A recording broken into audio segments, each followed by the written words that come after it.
Hey everyone, Darren here, chiming in once again. And I am still in Canada. And you know what? I'm really enjoying being back. If you don't know, I was actually in Costa Rica for a year and a half, ever since the pandemic started, actually just before January 2020 on. And I had gotten a vision to move to Costa Rica prior to, actually, and I wasn't going to move until this year in 2021, but of course the pandemic happened and everything got expedited. So I stayed in Costa Rica and I'm back in Canada. I've been back for just over a month now. I'm just tying up all my loose ends here and I'll be flying back to Costa Rica in the middle of September to make more of a permanent move and start on a lot of projects there, like the Gaia Awakening Institute, which is something I've been envisioning for about 10 years. But yeah, I just want to share a few thoughts on being back in Canada. And obviously, it's very different here than in Costa Rica. And I just want to say, I'm really glad I came back. I had a lot of anxiety about coming back to Canada. And if you've watched some of my other live videos I made when I first came back during my quarantine, it was viscerally very difficult to come back. My nervous system for the first 3 days, because I'm not vaxxed, I was at home for 2 weeks in quarantine. I took the ticket for the hotel. I decided, nope, not going to stay at the hotel. The first 3 days, I was literally thought I was going a little crazy, because if you have seen where I live in Costa Rica, I'm literally in Gaia's glory in the jungle, and it was like a very visceral reaction of my nervous system to come back and be in this enclosed place downtown, and I could really feel just being back in the city, the 5G towers, everything, the EMF stuff. You get very sensitive to these things when you live in a more natural setting. And first 3 days were hard. I fell into a really nice hermit flow after that, worked on my book and a bunch of other things, just working out, strength training, being a warrior, spiritual practices. It was great, actually. Um, but I think my biggest takeaway, I just want to share this because I think this is going to provide a lot of hope for people.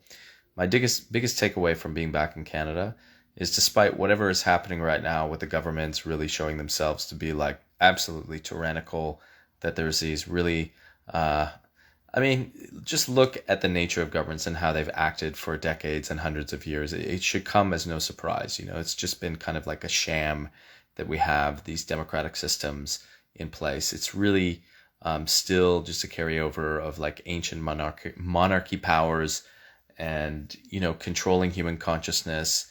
It just looks a lot more comfortable in the technocracy of what we live in right now.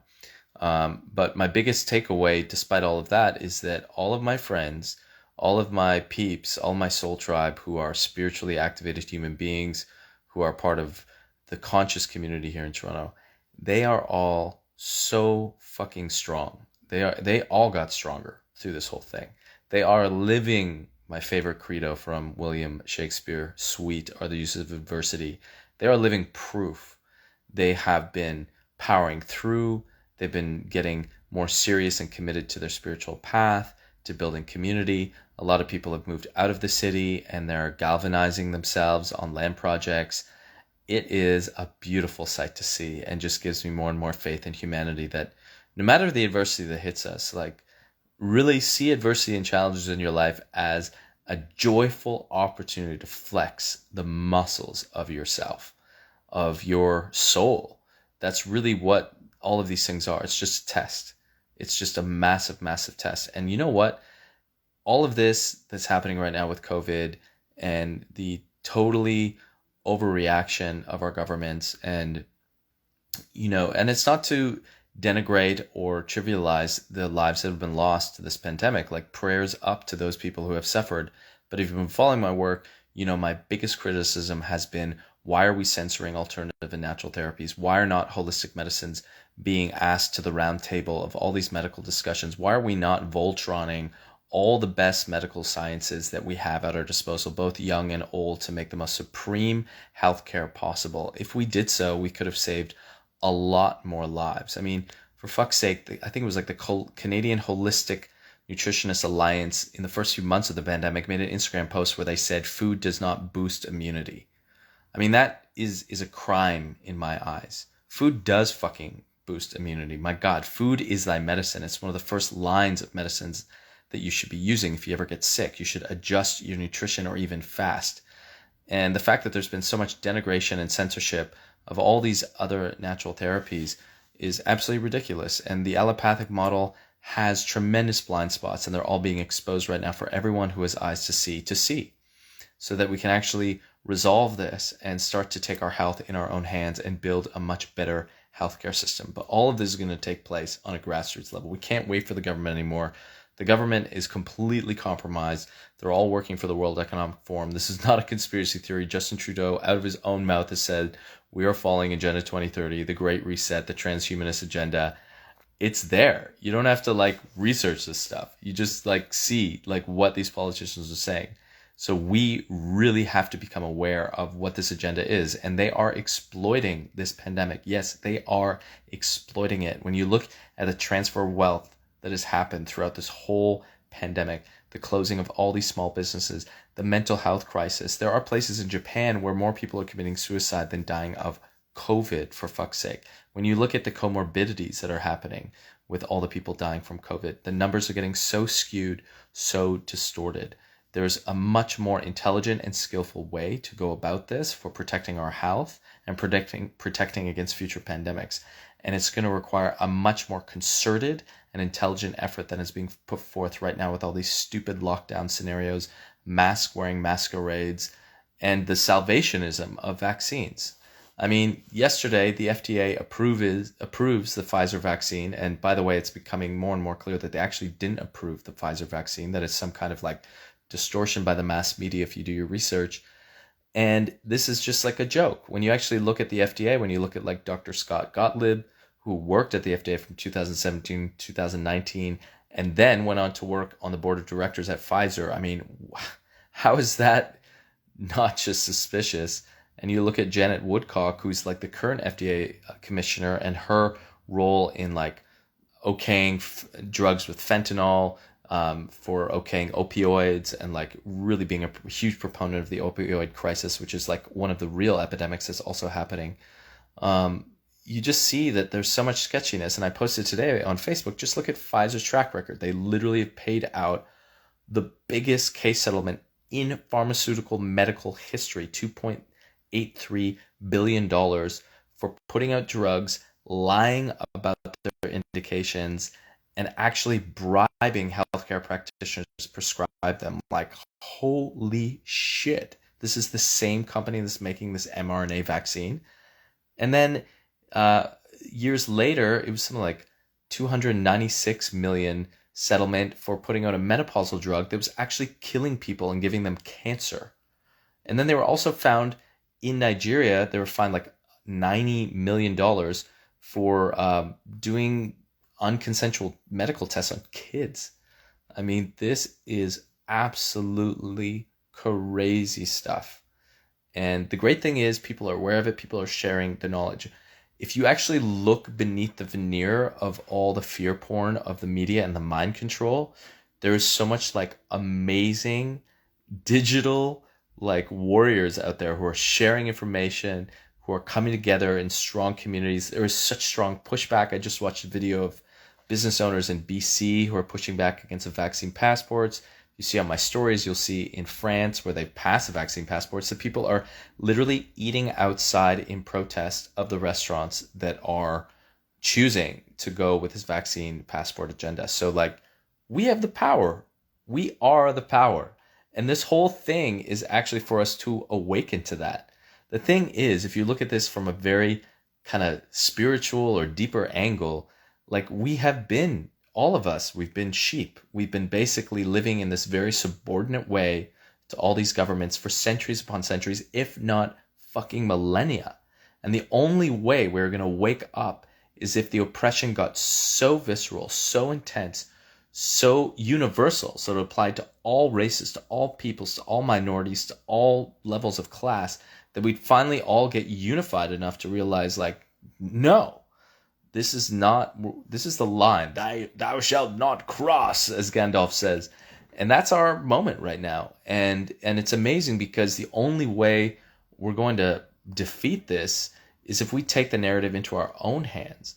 If we actually come into our own sovereignty, make our own decisions, and realize yeah, I do my own research. I can actually research science and medicine myself. I can actually look to others, have discussions, debate, and actually figure out truth for myself. It's called being a Gnostic. It's literally having a free mind. It's how we used to operate for thousands of years in ancient cultures. And we've just had this like really long tyrannical control mechanism happening in the colonial world with the rise of Western empires and stuff like that. And this is the collapse point. It's all starting to fall apart. The systems are starting to get stunted. They're getting jolted because people are not consenting. People are turning off the media. They're looking at our political leaders and saying, huh? Like, this is not, doesn't make sense. And I hate to be cynical, but like, do not treat this election as any other fucking serious election. They're never serious. You're just choosing between more and more puppets. It's meaningless, okay? It's meaningless. Like, do not care about this election. It doesn't matter if you vote conservative, like liberal, NDP. They're all going to be basically working the same agenda. It's got to be a lot deeper from that. Ignore the election and focus on electing your fucking self, electing your community into sovereignty each and every day, working on yourself. And one thing I've also loved seeing is like how fucking strong people are getting. People are like training every day. They're meditating, they're strength training, they're warring up. Like, people feel it. Like, there's this libidinous energy, this like surge of energy is coming from Mama Gaia. You know, this is what ascension is actually really all about. It's like planet Earth has been prophesized. The goddess herself, Gaia, is the one who's awakening right now. And she's like all beneath us, around us, suffusing us with an energy. And that energy is flowering through all of us. You can just feel it, especially when you're out in nature. Just take some like long inhales through the root of your spine. And you can just feel Mama Gaia is waking up. And she's saying, humanity, I created you, and this is your time to really fucking shine and stand up and show the innate genius that you all have, each of you, as this divine, beautiful creation, goddess designed. Like, this is our time. It's massive. It's amazing, and I know it can be scary. Like, it's definitely been freaky being back here. Let me tell you, like, this is not pure Vitaville. You know, this is definitely like, and I'm so glad I've come back and tasted this and just feel the solidarity with all of you, you know, and like my heart was with all of you, you know, as you guys were going through all these intense lockdowns. I mean, we had lockdowns in Costa Rica, but they were really minor league compared to what you guys have been going through. And I just want to send out so much gratitude for everyone who's been like just struggling through this. Like, I feel you, I'm with you. We are all together on this. And you know, we got to push back for the lives that have been lost through, not just lives lost through COVID, but the harm that's been done by the vaccine. We got to keep those people in our mind too, because a lot of these lives could have been, these lost lives could have been avoided. They could have been avoided. And there's real crimes that have taken place, and they're leveled at the media and the government and the medical science that have become scientism. There's real crimes there, and that should be motivation to light a big fire under all of our asses. And as I said, the only thing that's going to get through this is a huge unleashing of liberated human consciousness. We have to evolve. This is a revolution of consciousness happening right now. It's the only thing that's going to solve this crisis and really transform this into an alchemical moment where we will be the collective phoenix that is going to rise from the ashes of this one. So, wow. I don't know how much more I wanted to share. I just feel like I wanted to blaze all that out. But I'm going to be around here for a bit longer. Few more events coming through the pipeline, so stay tuned to all that. But honestly, this is not a self-promotional video. I just wanted to say, shout out that we got this. I love you all. I see the glory of humanity like never before. And man, we are getting strong by this. We are getting strong. Like, breathe that in. Just breathe in. Feel the zest of that. You know, it's like that zest before you go into battle. You know, those battle scenes we all love in movies before they go into battle and, you know, they rile themselves up. I've been watching the show Vikings lately. It's great because you got like women and men fighting in these ancient battles. Well, this isn't a battle of violence. You know, this is a spiritual battle. So you got to like ecstatic dance, shake yourself up with all that libidinous, beautiful, natural, vigorous energy and get that into your body every single day. Like, light yourself up. You should feel like this is a fucking beautiful moment. This is an amazing moment for us to really show how strong the human soul is. It's glorious what is happening on the planet. And all this stuff that's going on, all this totalitarianism, techno stuff, techno-fascism, man, we got it. We're seeing through it. It's like we're all like Neo in the Matrix right now. They put out like these false ideas upon us and stuff in the media, and I'm just seeing people like cutting through it with the katana of their diamond mind It's beautiful to see. People are sharp. People are sharp right now. It's incredible. You can actually figure out so much about the wounds of our species and the conspiracies that have been really running the world right now like never before. It's never been so clear. It's never been so clear. People are connecting the dots. And there's a lot more people awakened than you think. Let me tell you, this is a worldwide movement. And it is our destiny for this movement to really become stronger and stronger and stronger. So don't get into any fear, doom, and gloom about this. It can happen, I'm sure. I've gone through my knee-jerk reactions, but honestly, the biggest thing we should be feeling right now is the zest that we were born to do this, to embody this sweet revolution of consciousness, and to give birth to a whole new version of humanity and new Earth civilizations. And this is just the beginning. There's a lot of work to do. There's going to be a lot more adversity. There's going to be a lot more death and changes. But a good spiritual warrior always keeps their head high, always meets it with the most positive dynamic force that they can, their soul power. And we can walk, as that Shambhala warrior proverb says, we can walk with tears in our eyes and still go to that battle, go to that struggle. It's not about closing down. It's about staying open to it all. This is really the Tantra of truth. It's like full, all the dimensions happening at once. This is our time. This is what we've all been training for. All the spiritual practice we've been doing, all the workshops, retreats. This is the moment that it's all been for. And that should be an amazing thing. That should excite us and make us feel awesome, because we are fucking awesome. We are divinely ordained. So, Brother Darren, in sacred solidarity with you all. Stay strong, stay fierce, stay beautiful, stay true. We got this.